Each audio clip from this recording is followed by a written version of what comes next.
What's up, faithful? Friday night, we got show number 2 on the docket, and I have a very, very special guest tonight.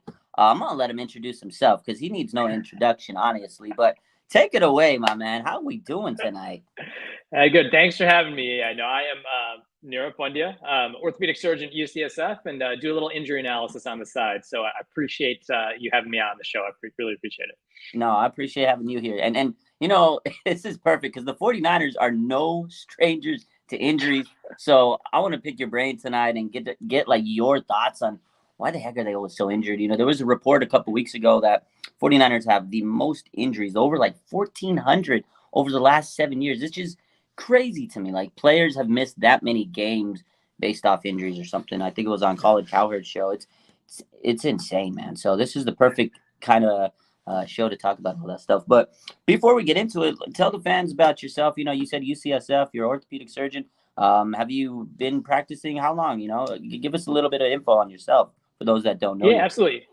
Yeah, no, absolutely. Yeah. So I'm originally from Chicago. Grew up in Chicago. Spent some time out in Philadelphia doing residency, and came out to the Bay out here in 2011. So I've been at UCSF since then. My primary practice in real life, not my radio and TV life, is with pediatric and adolescent patients. So I do a lot of sports medicine with them.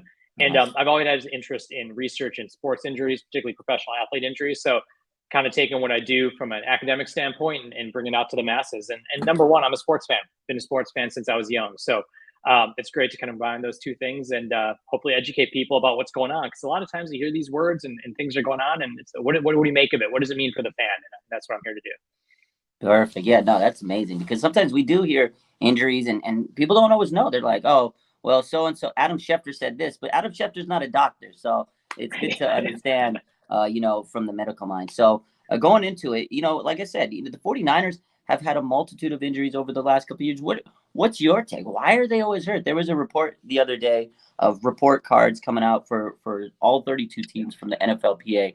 And one of the things, it says that the 49ers training facility got graded bad. It was like their worst grade they got. They got a good grade overall, but it says that they had cramped spaces. They didn't have enough, hot tubs and cold tubs and things like that. So that makes it think that, to me, it makes it think that they don't have enough after game, like, cool down or post interventions, I feel like. So what is your take overall on why the 49ers, is it just bad luck, or is there something to it? Yeah, I think the number one thing, and this kind of goes back to the Trent Baalke days, is like the number one thing that's associated with injury risk in the NFL is if you have a prior injury history. So if you're looking at players who are coming out of high school, coming out of college, they've had ACL tears, they've had shoulder injuries. That's number one. And if you look back at their history, particularly in those early years, early kind of the end of the Harbaugh years, early Shanahan years, they were drafting players that had significant injury history. So absolutely, these players are going to get hurt. Then you take a West Coast team that does have to travel a lot. We know that travel absolutely has an impact in terms of performance, in terms of injury risk. And then they unfortunately seem to play on turf a lot as well, too. So I think the combination of those things definitely do play a role. I just think that's what's unique about the 49ers is their injuries happen very early on in the season. It's always preseason. It's game 1, game 2, day 3. Everyone gets worried. The same article comes out, what's wrong with the 49ers? And then magically they come into the playoffs and they're like one of the healthiest teams, So maybe there's something going on with, how are they preparing during the preseason? When are they starting? Maybe something there. But I think the injury history of these players coming in is number one. I think that's really the key. Yeah, that's a good point because they did for a long time, especially in the Trent Baalke. It was like ACL circuit team. It was crazy. Like, how many players did they draft that they were team ACL? So I think that definitely plays a role into it. Again, travel, I feel like, is a big issue because we're on the West Coast. If we got to make a big travel trip to the East Coast, I think that definitely does have a say into it. So it's always interesting because obviously, because we sit here, we follow the 49ers. I'm not always looking at other teams, but it just seems like the 49ers are just so injury prone. And then the numbers back it up. It's unfortunate, So speaking of injuries, the 49ers had a crazy season this year. Obviously, you got to the NFC Championship. They went through 3 quarterbacks, and all of them got hurt, right? And then they got to Josh Johnson, and he had the concussion. So the quarterback one, obviously, that most people want to talk about is Brock Purdy. Last week, it was found out that his surgery got postponed, right? He was supposed to have the tear. He had the torn UCL. Surgery got postponed because of swelling. So I feel like a lot of fans right now are a little worried because I've seen some other non-Niner content creators talking about how it might be more severe. And is it going to be a Tommy John surgery? So what is your take? And obviously swelling in the joint space, it's kind of normal, right? But it's Yeah. kind of not sometimes. Is this a cause for concern? I mean, obviously we won't know until they go in there, but what's your take on Brock Purdy's Yeah. situation? Yeah, I'm not super concerned at all. I mean, I think everyone, when they think of UCL, they're thinking baseball players. They're Yeah. thinking pitcher, they tear it, they get their surgery, and everything's done. And I think it's the unique nature of this injury was that this isn't an injury that Brock Purdy had from throwing, 500 times. This came because someone impacted him, and it was a traumatic injury. So anytime you have a UCL that tears from this really big traumatic event, you're going to have swelling, you're going to have stiffness. And I think the worst thing the 49ers could do is say, look, or his physician be like, it's week 1. We want to get you back to training camp. Let's go in and operate on this stiff, swollen elbow. You get infection risk, you get nerve issue risk, you get stiffness afterwards. So, not super concerned that that's a sign that it's worse than it actually is. I think it's just a sign that he had a big injury, and typically you want to get that swelling down. Now, in terms of like what that means, in terms of does this swelling mean that it's going to be a Tommy John versus a repair? We're not going to know. No one's going to know until the surgeon actually goes in there and looks at it. Now, the MRI gives you an idea about 80-85% of the time. The MRI lines up with what you see, but you get in there and that ligament doesn't look like good quality, or you can't reattach it, then you're going to shift gears and go to the Tommy John, and then the recovery gets longer. So I think everyone's wondering, why aren't they getting the surgery done? Because he wants to be ready for training camp. I think Purdy, his physician, they're making the best decision for his elbow, not the best decision to rush him back for training camp. And I think that's the key thing, and that's the most important thing for him moving forward in terms of being a 49ers quarterback. No, 100% I agree. You don't want to rush him because he's still a 22-year-old young man and he's got a bright future ahead of him. So you don't want to rush anything for the purpose of the team. But no, like you said, so this is typically a baseball injury most people think of. But let's relate this to football because there hasn't been many occurrences. There's a small kind of window of players that have had this injury. I think the most recent guy that has had this injury was Nick Mullins, right? And so that's probably the only guy we could really compare this to. He wasn't a starter, so it's not like we really have a big, a lot of film really on him of how he did post injury. So would this affect Brock Purdy in his effectiveness at throwing, or is he expected to come back and shouldn't have any issues from this surgery? Yeah, no, it's a great question. I mean, you look at all the studies that are done on this, and it's all just if he gets a repair, let's say he gets a UCL repair, the shorter recovery. All the studies are in baseball athletes. It's all pitchers. Even with that surgery, and we do know that when you look at that subset of people, they get back at a very high rate and throw absolutely fine. So I'm not super concerned about Brock Purdy's throwing accuracy or how he's going to throw after this procedure. But I think the thing we don't know about is how is his elbow going to respond to impact, people getting, a lineman falling on it because he hurt it that way. We don't have a whole subset of people where we're like, look, we know how your elbow is going to hold up to, repetitive contact and trauma like this. So I think that's the bigger concern is not throwing. He's going to throw fine. I'm not worried about that. But it's like, what's his confidence going to be like? How's that elbow going to feel after week 8, week 9 of people pounding on it? And I think that's the bigger concern. That's true. That's a good point because we obviously he's going to be able to throw. He's thrown his whole life, but how's he going to play after he gets hit there, and maybe mentally too. I think a lot of people don't look at the mental aspect of recovery, and again, he's a young 22-year-old man, and maybe this might impact him more mentally than physically because I think he could recover. If I was 22 still, I could recover like nobody's business. So I don't think that's going to be an issue now. Now in terms of Brock Purdy again, UCL. Now we are expecting the 6 to 7 month, the internal brace repair, but let's talk about if it isn't. If they go in there and obviously hypothetically they look at it and the joint's looking worse and whatnot, and they got to do a Tommy John. So is that a 12-month recovery or how's that situation? Yeah, so if you kind of look in general, most people come back from Tommy John. It's 9 to 12 months. That's kind of where it is. Just because in that surgery, you're basically getting this new ligament. Whether you're taking a piece of tissue from himself or cadaver tissue, and that has to heal, and it's a much bigger procedure as opposed to getting your own tissue to heal. So then you're looking at 9 to 12 months, and then we do have at least one person. Jake Delhomme had a Tommy John done years ago, and actually did really well after that. So we do have one track record. It's just one player, but it does push it back. And then suddenly you get in the situation, as we all know, it's 9 to 12 months. He's not playing this season. That opens the door for Trey Lance. And Trey Lance, potentially, if he plays well, is that Brock Purdy even on the team anymore? So I think that's the big question, is that does push things back. It probably means good for him long term, but where does Brock Purdy end up coming back the following season off of Tommy John, which is it's tough to figure out what that may be. Yeah, it's tough to gauge on that because again, it's just a small, sample size. But again, I think you're right. Jake Delhomme, he came back and he, didn't look like he had too much signs of any issues back in those days. But that was many years ago. Now advances in medicine have really progressed. So I'm sure that now 2023, it'd probably be a little bit better quality for a guy like Brock Purdy if he had to go that route. So, and again, it kind of takes us to Trey Lance where, again, he's going to have the golden opportunity. Right now, by default, he's your quarterback. But it's not like he's coming in unscathed. He's coming in with a big injury himself, ankle fracture. He also had to go in there, and they had to remove some hardware because it was causing some irritation. Now, again, Brock Purdy, the swelling, like you said, it was kind of a normal procedure. They want to make sure we're doing what's best for him. Trey Lance, right? They go in there, they had to remove some hardware. Now, is this a normal occurrence, or is that something to cause concern, or is it just something, again, like you said with Brock Purdy, of making sure we're taking care of the person instead of rushing things and, making it get worse, infection and whatnot? Yeah, no, I think it definitely is something that even though, you never plan for a second surgery, but anytime as surgeons we put plates, screws, rods, pins in, we always tell people, look, this can probably stay in forever for the most part, but if it does bother you, we can always take it out, and I think that's the key thing. And so you hope that someone gets this surgery, it doesn't bother them, and they go on and live their life, play their sport, never bothers them. But I'd say about 10 to 15% of patients, whenever you put, especially for an ankle, put something in there, it can potentially bother them. So the fact that they took it out is a good sign because number one, that means that the bone is healed because you wouldn't take it out unless the bone's healed. So I'm sure they really looked at that. And number two, if you want it to come out, it's better for it to come out when you weren't playing anyway. Because the last thing you want is week 1, week 2, he's doing great. And he's like, oh, my ankles bother me. And they're like, oh, that plate's in there. Now, either you're going to play with it and then you're not going to be as impactful, or you're going to get it out and you're going to miss a season. So you never want that second surgery, but the fact they addressed it right now is probably the best thing for him moving into this offseason because then he can just train and not worry about that bothering him. Yeah, that's a good point. Yeah, I didn't think of it that way.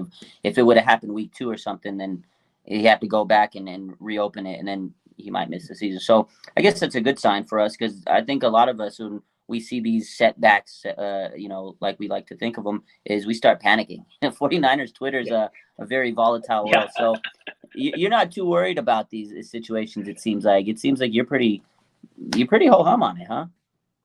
Yeah, I think, if you kind of take the two quarterbacks, like who am I less concerned about overall? I know I'm not super concerned. I think Trey Lance, because he's going to be so far removed from any kind of procedure in his ankle. I think he's in the best position to be ready to train and be physically ready for the season.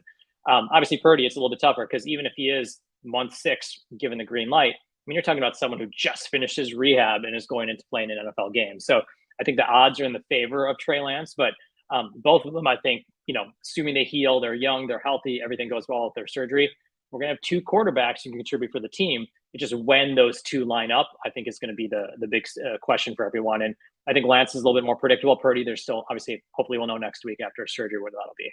Yeah, I really hope that his surgery is next week. That's what the reports are today. Lynch said, earlier in the week that they're expecting him to meet with the surgeon. Everything goes well. And then I think someone on The Athletic, Jeff Howe today says, surgery is next week. They still don't know exactly when, but the sooner better than later. The more we kind of keep pushing it back, I feel 49er fans are just going to go absolutely crazy. So hopefully Brock Purdy's surgery goes on next week and there's no setbacks, like you said, because again, you never know. 49ers are just this bad luck team, when it comes to injuries. So hopefully nothing too crazy happens. So I kind of also want to touch base on Trey Lance. He had the second surgery. Now he did say he's starting to throw this week. And where do you expect him to be once training camp starts? Is he going to be running, gunning, doing everything he needs to be, or is he going to still have some limitations there? He should pretty much be ready to go. In general, for athletes, even if he didn't get the hardware out, you look at ankle fractures. Most people kind of come back somewhere between 4 to 6 months afterwards or playing fully. Even if you get that plate taken out, it's potentially 8 to 12 weeks in terms of before you get back. So he's going to be absolutely ready unless he has any setbacks or there's something they're not reporting about his injury. And he'll have time to build his confidence and strength. I think the only unpredictable part of this is how does a young quarterback respond to having an injury like that? You saw Derek Carr. He had a similar injury a couple of years ago with the Raiders when he broke his ankle. And that first season back, he was really hesitant. Dak Prescott took 2 seasons to kind of come back. So I think the confidence part of it, I think, is going to be the big factor for Lance. The physical part of it should be pretty straightforward. Not to make light of an ankle fracture, but it's a pretty straightforward thing that a lot of people have. A lot of people break their ankle. It's just when you see it live on national TV, and it's a 49ers quarterback, it becomes a big deal. But recovery is pretty predictable for these things. So I think that as long as his confidence is there and he gets his strength back because he's young, I think he'll be ready to go. And it's going to be more about Trey Lance, the quarterback, than Trey Lance, the quarterback with an ankle injury. Okay, so yeah, again, it goes back to the mental aspect of it. Is can he have that confidence? Which, unfortunately for Trey Lance, it's not just the ankle he had this year, right? He's had a couple other minor injuries here and there. So I think the confidence is the biggest thing with him. He's another young quarterback, and 49ers put a lot of pressure on him trading up to get him. All those first round picks. So I think you're right. I think physically he'll be okay. He's young, but I really see that mental aspect kind of being the issue. Now, you say you play, you work a lot with adolescents and in sports injuries. So how big is the mental? Like, what can you do to help these guys, bridge that gap of coming back? Because I'm sure these guys are multi-million athletes. They want to play. They hate to sit there on the sideline. Like, where do you see these athletes reaching out to? How can we help them mentally? What are their options in that area? Yeah, I think it's getting more and more kind of talked about a lot. You see it with, Klay Thompson coming back from his recovery, talking about the mental part. I think a lot of these athletes do have sports psychologists or people that they work with to help them get back. And I think people are like, well, you're so talented. Why do you need that? I mean, the pressure on these athletes to perform is so high. It's their job, and they can't do it. So I think very early on in the rehab process, as people start getting back to doing those activities, having them work with the sports psychologist, kind of understanding what their fears and kind of hesitancies are. And I think working with them on those things, I think, is really, really key. So identifying that problem early on and talking about it, as opposed to you get to like month 7 and you're like, why aren't you confident? And if you haven't addressed that early on in the rehab process, I think that's the key thing. So it's kind of taking a more holistic view for these athletes. It's just not about how the x-ray looks or how strong you are. It's about movement and confidence. And I think that's what really makes the difference for a lot of these athletes coming back. It's the people who've gotten that perform better. The ones who don't, you say, oh, what happened to this athlete? They never got back. Everything wrong with their surgery. Some people just mentally can't get over it again. So I think it's putting them in the place where they can hopefully have the skills to deal with it. Yeah, no, that's definitely a big aspect. I always look at the mental aspect because these people can rehab pretty easily. They're younger guys, but then when you get into like geriatrics, where I'm at, it's a whole different ball game. These younger guys they're good. They're gonna heal like nobody's business, but it's all in here, and it's always in here, no matter how old you are, young, old. So I always look at that as the most important aspect. So I'm glad you addressed that, because some people don't.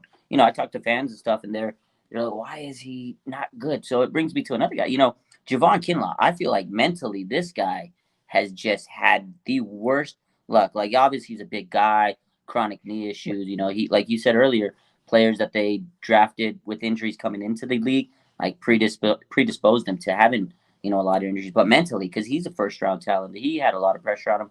And mentally, man, I don't know if he can ever get to that point where he can say, okay, I'm confident, I'm going to go out there. He may always have pain in the knees. So Javon Kinlaw, man, I don't know. I don't think that he'll even be back after next season. I think they'll, decline his 5th-year option and probably let him play it out. But, what are your thoughts on Javon? Like, why is he continuing to get hurt? Is it just because he's a bigger guy? What are your thoughts on it? Yeah, I think number one, I mean, part of it, I think, is in general for him. I mean, he's such a huge athlete. He's a big guy, and he's moving like a cornerback. I think that even though we've advanced in terms of strengthening, the knee is still the knee, and the ACL, the ligaments, all that stuff can only take so much pressure. So I think that's part of it. I think number two, kind of the period of time before they figured out what was actually causing his knee issues. Obviously he got the ACL surgery done, but I think the question that none of us know is how much wear and tear kind of built up in his knee before that had happened. So yes, you've addressed, with the ACL surgery, what may have been causing him to have that irritation, but is there stuff in there that just hasn't responded? And I think we also forget that we assume that when people get an ACL surgery done, it's just so common now that everyone comes back 100%. Like, you have to be back. I mean, we see Nick Bosa, he's doing wonderful. Everyone's like, thinks it's assuming that's great. But you still see a subset of NFL players, like 15 to 20% of them just don't play the same after this surgery. And I think, yes, we assume that, but I think a lot of it has to do with, you take a guy who's that athletic, that big, is putting a ton of strain on his knee, gets an ACL surgery done, the things aren't stacking in his favor. And it's just the consistency of being able to play. So it's hard when you're coming back. It's like you're good for 4 days and you take, 4 weeks, and you take 4 weeks off, and then your knee is sore, and then you hear the media talking about you, all these other things. So I think it is, it's going to be hard for him. And I think what the 49ers need is consistency, with all these injuries. So to place that much in a guy that has had multiple injuries and can't be consistently out there, even though he may be a talent and catch on somewhere else, I think it's hard, and it's definitely something that's been a theme of his career, some sort of knee issue as well. Yeah, 100%. And it's just like you said, it's a theme, and it just follows him. And I'm sure it causes him to have many sleepless nights where he's like, man, I got to get out on that field. So, and then it gets to the question of, do you think that some of these players maybe come back a little too early because of that factor? Because they have that desire to want to play and prove themselves, and then it puts them in harm's way to get injured, or puts them in a position where they're at a higher risk for injury. So, is that something you may think with some of these injuries out there, that some of these guys are coming out too early or coming back? Yeah, absolutely. Yeah, no, absolutely. I think, there's the elite, like the top tier quarterbacks, the top wide receivers who have that time. But I think fans also forget that for the vast majority of the NFL, they aren't stars. Like they're basically players who are kind of making up the roster, who are basically trying to get their contract. And they know this NFL, if you're not out there, someone else is going to take your spot. And then you're not going to have that contract. So, a week or two sometimes can mean like, look, I got to get out there and maybe I'll risk my body. So absolutely. I think that for the vast majority of NFL players, there's that pressure to kind of get back, because if they're not out there, there's going to be someone else who's going to take their spot. So I think there is definitely a pressure, particularly with soft tissue injuries, the hamstrings, the quads, things that aren't like necessarily surgical, where people will want to come back really, really quickly because they feel like if they're not out there, someone's going to take their spot. And then leads to that cycle of being that chronically injured player, not because there's something wrong with their body, but they're just not letting their body basically recover appropriately, and just leads them to be out on the IR for a long period of time. No, yeah, that's a good point. I always think that, because I feel like you're right. If this guy's not going to play, then there's always that next man up mentality. And people say that like, oh, okay, he's not playing. So-and-so is going to step in, and you're so-and-so, and you're like getting your moment, and you're ready. But the guy that you're taking his place is like, I can't let this guy take my shine. Because at the end of the day, it's a business for them. They got to pay, they got to get their money. And I know they're getting paid a lot of money, but still they want to earn their money. And if they don't, then what's their alternative? And some of them don't have an alternative. So it's a tough situation. Like I think about it sometimes, like it might be nice, glitz and glamour. We see them on the surface, football players or any athlete, that they have all this money, they have all this flash, but behind the scenes, it's probably not as pretty as we glamorize, we make it seem, So yeah, having talked to former players and stuff, too, it's extremely stressful. Like imagine coming to your job every day. You've got a short window that you can potentially be successful and earn a lot of money. And it's not about like, I play for the 49ers. I'm a huge 49ers fan. It's like, I need to make sure I get my contract. I can get that next contract so I can provide for my family. And maybe I don't want to tell them about my injury because I got to be out there, and it's stressful. You can imagine every day you go to work and there's someone trying to get your position and trying to, in a physical job. So the mental part of it, just how it wears down on people. And yeah, maybe 5% of people got their job nailed down and someone's always going to sign them, but everyone else who's kind of like the second or third string player, they're getting out there, and it's stressful, especially when the average career is 2 to 3 years for NFL players. You try to extend that out. Yeah. 2 to 3 years for an average NFL player. That's crazy. You don't see that, because right. Because most of the time we're just so focused on the star players. We're focused on Nick Bosa and Deebo and all these big time guys, but there's probably players that only last for a few. God, it's crazy. 2 to 3 years average. Yeah, it's crazy. Yeah, exactly. Yeah. I didn't know that, man. What about in other leagues? What's the average like in other leagues? Do you know? I think the NBA is a little bit longer. You don't see as much turnover with the NBA. Sure. Baseball, I think, has the longest. I mean, especially when you consider the minor leagues. Some people are there till like they're 37, trying to make it to the big leagues. I think the NFL, it's such a physical, such a physical sport, and I think there's the chance of freak injury is just so high. And it's hard, and there's just so many people willing to kind of step in and take those positions. So I think it definitely is. Definitely, it's a tough sport to play in, and there's a high risk of injury. Yeah, man, that's crazy. Yeah, no, you're right. It's probably the most violent sport, and that's why we get so many injuries. And you're lucky if you're Tom Brady, who he had one, the big ACL year, but other than that, the guy stayed pretty healthy. I don't know what he's doing, but he stayed healthy for a long time. Yeah. If you find out, let me know. I mean, geez, man, that guy's insane. So speaking of, again, chronic knee injuries, we've had a player like Jason Verrett. I mean, man, this guy, you talk about mentality. He's been through every injury, but he continues to come back. Like at some point, I mean, there just comes a point where, I mean, enough is enough. I think he's going to end up retiring it, but is there like a desire for some players to just keep pushing themselves through it because they want to, go out there and keep proving themselves? Like, where does that desire come from? Yeah, I mean, I think part of it also is that, I mean, the fact that he's actually coming in training camps and people are, kind of willing to kind of keep him on the roster. I think really speaks to how special a talent he is. I mean, he's pretty much had, I think he's had shoulder surgeries, his Achilles, his ACLs. Like, it's crazy what he's had done at the cornerback position too, which is any one of those injuries could derail someone's career. So I think it speaks to just how talented he is. But at a certain point, I think the grind of constantly just rehabbing. I mean, it's like you go through a 9 to 12 month rehab, you just get through it, and you get back, and then you do it again, you're doing it again, and that mental grind. I mean, it just speaks volumes to how much of a desire he has to play. Because some people after 2 injuries are like, I'm done, but to have like 3-4 injuries and constantly be rehabbing, it speaks volumes about how much he loves the game, but also probably how talented he is. Because any other player, I haven't heard any other player that has this many injuries who hasn't really played in the NFL, where they keep bringing him into camp, which really speaks about what talent he could have been if he hadn't had these injuries. Yeah, no, he could have been one of the better cornerbacks in the league. He's so talented, but he just couldn't see the field. It's unfortunate for him. There's a guy on the team right now, Elijah Mitchell, who's a special talent, but again, he can't see the field, and it's just becoming a frustrating thing because that's a guy, man. You see him, and you're like, oh, God. He set a rookie record for the 49ers in terms of rushing yards as a rookie. He missed 6 games that year, and then this year he flashed a lot, 2, meniscus injuries, and it's frustrating. So it just shows you how tough this game is to stay healthy, and it's mind-boggling because Mitchell to me is such a talented running back, but man, he cannot stay healthy, and it's frustrating because that's Kyle's system, the running backs, So, right?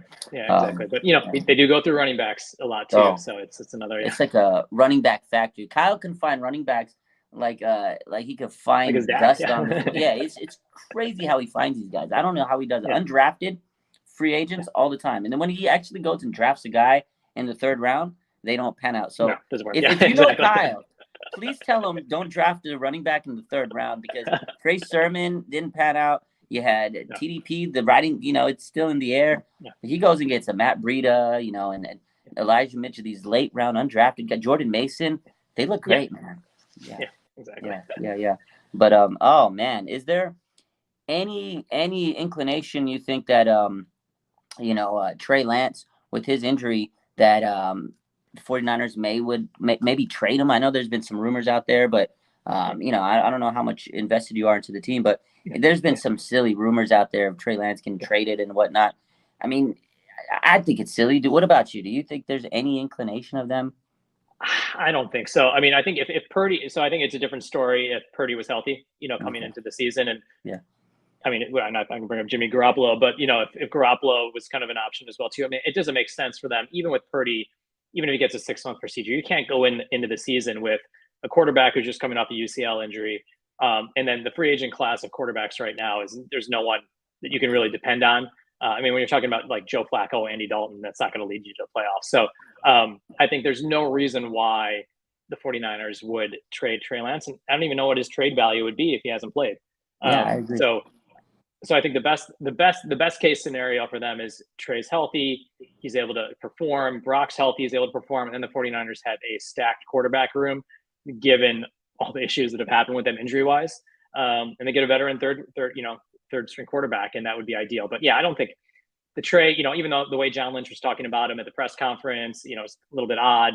But I don't think any football mind would say trade Trey Lance, and then you're going in with Brock Purdy as your quarterback coming off the UCL. That's exactly what I thought, because there's been some crazy talk, and I said the same thing. I said, at the end of the day, like I know Trey hasn't played, and like you said, he kind of hinted towards that where John Lynch said, hey, like he needs to see the field. That's what he needs to do, basically, as he has had the injuries. But it make no sense, especially if we don't even know what's going to happen with Brock. So I'm on the same boat as you, but it's good to hear someone else reiterate it. Yeah. Now, a lot of people in the chat, they want to know about Emmanuel Moseley, right? He tore the ACL, I think, week 5 against Carolina. Unfortunately, non-contact injury as they usually are. So is he on track to come back week 1 of the season with that ACL? Or, if the 49ers are going to bring him back, because that's a guy that a lot of people want to come back. So Manny Moseley, speak about maybe his ACL recovery and where do you kind of see him coming back towards? Yeah, I think in general, you look at most NFL players somewhere between 9 to 12 months. But, I think in general for a cornerback like him, I think he'd be ready for right at the beginning of the season. No prior injury history. Sounds like his rehab's going fine. But at the cornerback and wide receiver position, that is the hardest to come back if you look kind of at the data. in terms of ACLs, not necessarily coming back, but your performance afterwards. So I think that absolutely, is he going to be ready for that time of the season? Does he justify a large contract given he's coming off an ACL? I think that's the bigger question. And that may be the determining factor. I heard something about 16 million or something was being thrown out, 16 million per year or something. I think that's something you have to take into consideration, a cornerback coming off that kind of injury. So yes, will he be ready? Absolutely. Okay. Is the data in his favor for actually playing? Yeah. Will his performance be impacted? That's hard at the cornerback position because that place is the biggest strain on your ACL. You're just cutting, pivoting, moving backwards. Like if anyone's going to be impacted, it's going to be a cornerback. Yeah. No, I agree. And that's, again, I think you're right with the money. I think that's what it's going to come down to, because I think before the ACL, that guy was on pace to have a Pro Bowl season. He was probably going to get paid a very nice, lucrative contract, kind of maybe similar to what Mooney Ward got last year as a free agent, coming in as kind of a breakout type candidate.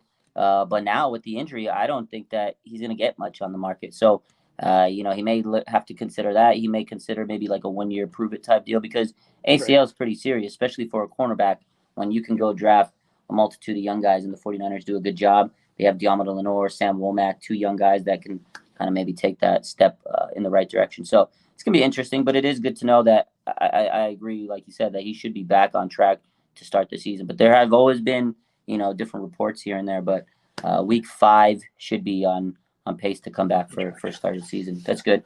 That kind of calms me down a little bit, because I was worried. I was like, okay, if we bring him back, are we even going to be able to play the guy? So, but it was nice to see Lenore step up in that role last year. Exactly. So, very, very good. So, what's your thoughts on free agents? Is there certain players that you want this team to get, man? We talk about injuries all the time, but what about you? You're a fan. You love the Niners. Yeah. Who the heck do you want them to go and get to fix this team if they can? They need some offensive line help.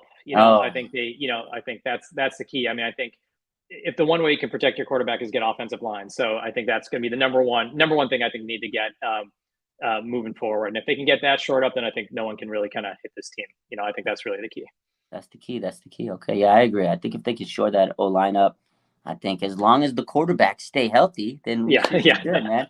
I think that's the biggest thing, because we got all the way to the NFC Championship, and we're sitting there with Christian McCaffrey as emergency quarterback, man. So, God, man, that was crazy. So, what was I going to say? So, last kind of couple things here. Free agency's coming up. Injuries. We talked about all those with the key players. Now, there's some veterans on the board out there that have had some, issues on the team. You got Deebo Samuel, who's a guy that had a couple of soft tissue issues last year. A lot of people kind of wrote him off, right? In terms of he's never going to be able to reproduce what he did the year before. But I feel like it was just a lack of training. Maybe what's your insight on Deebo and why he maybe had a little bit more injuries than normal? He could have slipped off in production. What are your thoughts on Deebo?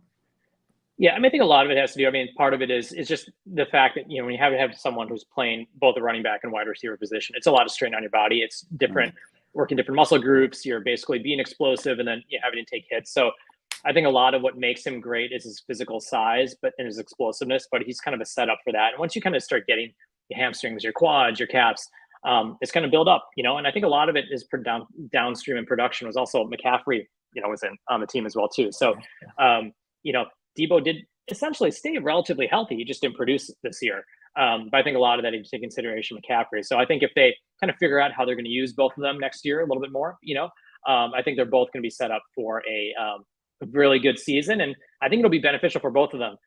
Deebo can take some of McCaffrey's load. McCaffrey can take some of Deebo's load. And then that over usage, which I think caused a lot of their problems when they were, on their individual teams before they're playing together, will hopefully go away. Yeah, no, I agree. I think CMC was getting used like 30 snaps a game or something. Like it was a lot. So I think him coming here should be beneficial for both of them. I agree. But I don't know. I don't have any other questions. Do you have any questions for me or anything else you want to address or tell the faithful? I think it's, the only thing I'll tell the faithful is don't get stuck in the combine numbers this week. Like everyone's, no one's a combine player. So I think it's just the 49ers in a good position. I think Purdy, Lance, our quarterback is more fan than more doctor right now.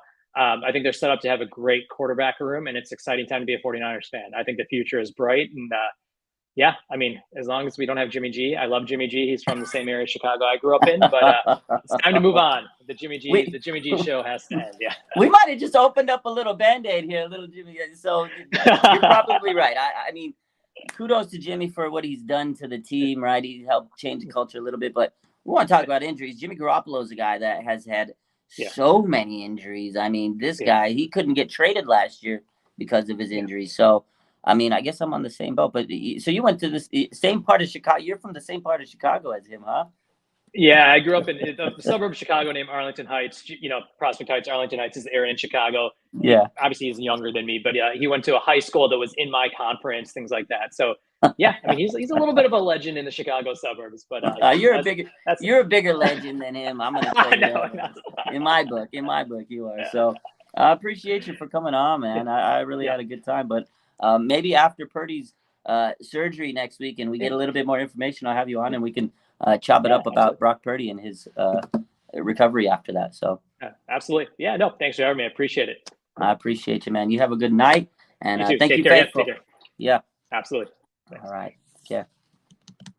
All right, ladies and gentlemen, appreciate Dr. Pandya. That was good stuff, man. Good information. A lot of good information relating to Brock Purdy, Trey Lance, and the rest of this team, the mental aspect of the game. So, again, appreciate him for hopping on. Appreciate you guys for enjoying the show or watching the show. Hit that like button, and good stuff. We had 2 guests tonight. I want to say thank you to both of them, Akash and Dr. Pandya. That was fun. We talked a little bit about free agency, talked a little bit about injuries. And it was good stuff, man. And I appreciate them both for hopping on. Hopefully we can get them on a little bit later this season, and we'll chop it up, as we continue into the season. I'm still working on a few other guests, but that was good stuff tonight. Again, appreciate them for hopping in. And thank you again, Dr. Pandya. That was a fun show. Make sure you hit that like button, subscribe, tell all your friends, tell your enemies, too, so they can watch me. Whatever you got to do to help the channel grow. I appreciate you guys. And with that, I'm out. I'm going to go get something to eat. I'm tired. I'm hungry. I love you guys. Have a good night.